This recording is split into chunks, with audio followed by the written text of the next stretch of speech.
Howdy folks, it is Dr. Lane here with the next Peaks Challenge 2022 video.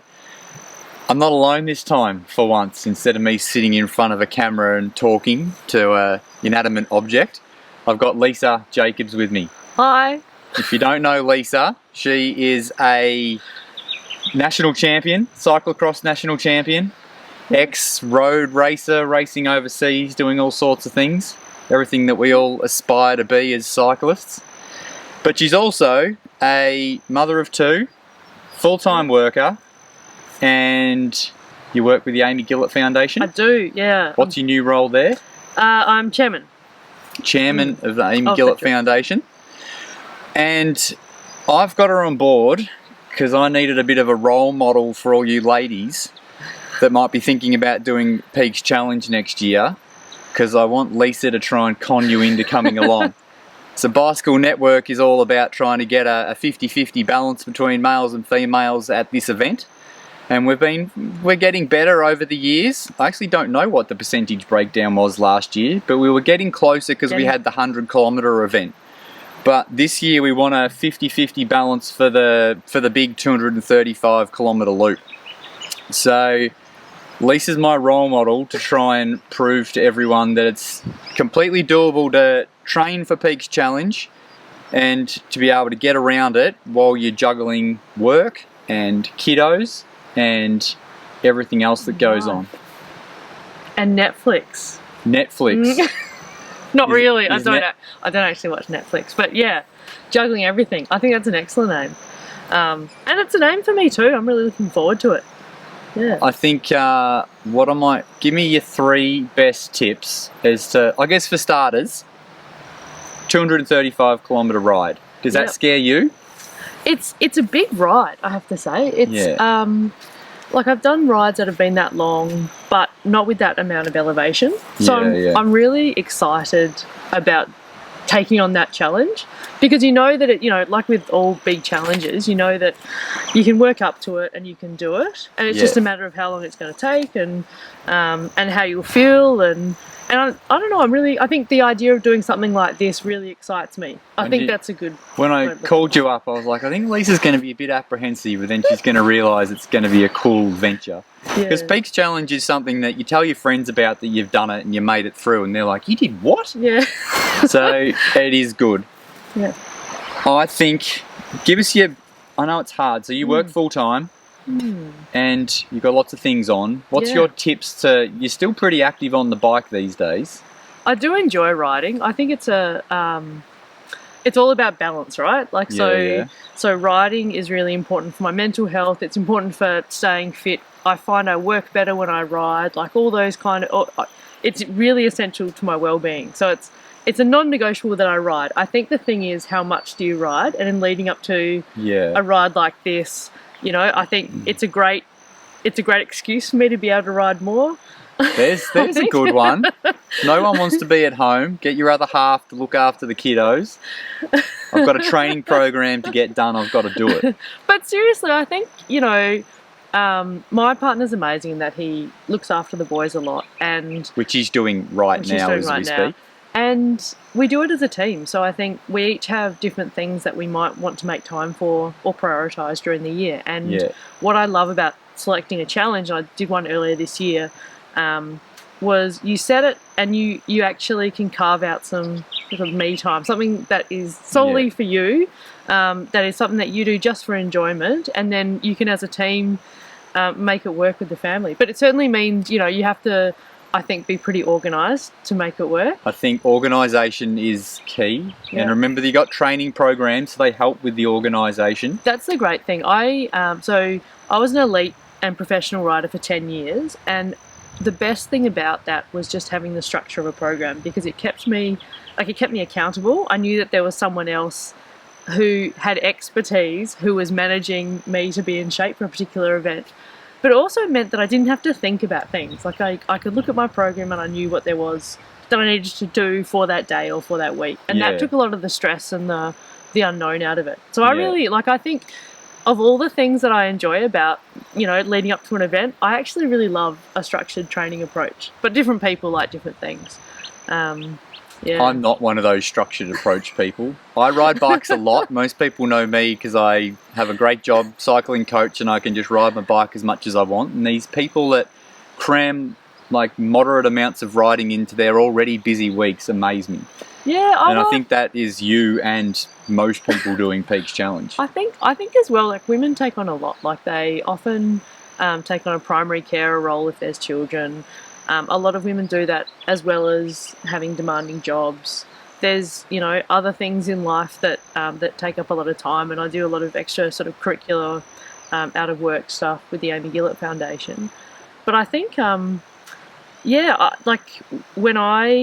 in the past when I've trained for an event like this, it's all about, I think, identifying what you need to do, like the essentials for the ride. And you're not aiming to be a pro rider, you're just aiming to do your own personal best. So for me that means selecting a time and understanding and have you seen it enough yet to know what time you'd like to do? So Yeah. 13 hours is the cut-off, 8 hours is the fast time. Yeah, this is I know dangerous. the course pretty well and I've ridden with you and I reckon I can kind of know what you're doing. I spoke to Kate Kellett the other day and she said I should aim for under 10.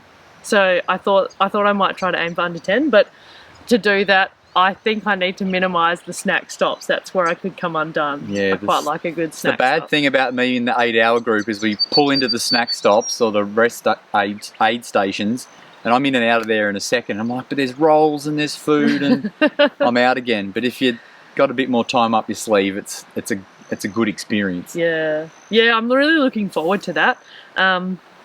And I'm sure I'll stop and enjoy things. But I really do like just having the challenge and having something to aim for. I think as well, leading up to a ride like this, at the moment I'm doing, the weather's beautiful, I'm doing a lot more sort of longer type rides, and I'm hoping to do a few more in the leading up to the event. But we've just come out of lockdown. So I've spent the last 4 months in Melbourne, however long it's been, mostly on Zwift in my garage. And it's been a bit of a head crack, but the great thing about Zwift, which I think is similar to a training program, is you can do some really efficient workouts, and so you just learn to be really, really efficient in 45 minutes or an hour. I'll stick my little 2 cents in here so everyone knows that there's the Training Peaks programs that I've made are up on Training Peaks or on the Bicycle Network website if you want the PDF versions. And those Training Peaks websites, you can the program on Training Peaks you can use in Zwift. So you just got to get on, press the start button, get it done. That's brilliant. Yeah, I'm a big fan of Zwift because I think it's just so efficient for getting in and out. And you know, I will generally get up. I'm a morning person. It's whenever you want to exercise, but I'll get up quite early. I'll do an hour on the ergo, and usually like an hour maximum on the ergo. Yeah. And that will be a really efficient session. That's probably it. All I can fit in a day. I might get, if I'm lucky, I might get a yoga session or I might walk the dogs during the day. This is sort of lockdown life. But generally that's sort of all the exercise I can fit into one day. So it's about making it count. But if you can actually put your training program onto Zwift as well, that would be amazing. If only I knew that during lockdown. And then, of course, as we're out of lockdown now, so you got no excuse. This is actually, we're sitting here in the sun, down near Apollo Bay. This is the first sunny day we've had where I've actually had a T-shirt on in, I can't remember when. Yeah. We actually went for a ride last Saturday. We went for a big ride. A couple of days ago, yeah. And it was a bit wet, actually. It was a bit gross. But, you know, that's the great thing about getting out of lockdown or having limited time to train is that I think you just enjoy it no matter what condition, you know, enjoy no matter the freedom. condition. Yeah, I think it, and particularly, like my background's in cyclocross and I had to learn a lot to ride during winter months and ride during the wet and embrace the mud. Yeah, I learned that it was just a case of just flipping your mentality and loving that stuff. And it's probably the same with ergos and everything else. Your brain's pretty adaptable. You can just learn to love it. And so I love, like when we were out in the mud and the rain, it was just so much fun and you just, embrace it. Cool. Well, I think we're nearly going to leave it there. I've said everything I wanted to say. What I'm going to do is put a little link to Lisa's Strava Are you a private Strava or are you a public Strava? No, get on the Strava You bandwagon. can follow Lisa on Strava. I might find her Instagram. You can see her doing some training and hopefully it motivates everybody else, males and females, for this. And look, right on call. Come here, mate. Come on. I think there's something else as well which I didn't add, Steve, is that...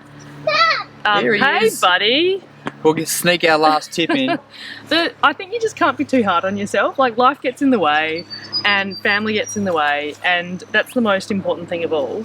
And so if sometimes you won't feel like doing what's on your program or what you've set out to do, and I've learned that the important thing is just to listen to your body and take that rest, because you're always going to ride faster if you do pretty less. good advice, I think. Yeah. You've had a night up with the kids because they don't want to go to sleep. You just kind of got to skip that day.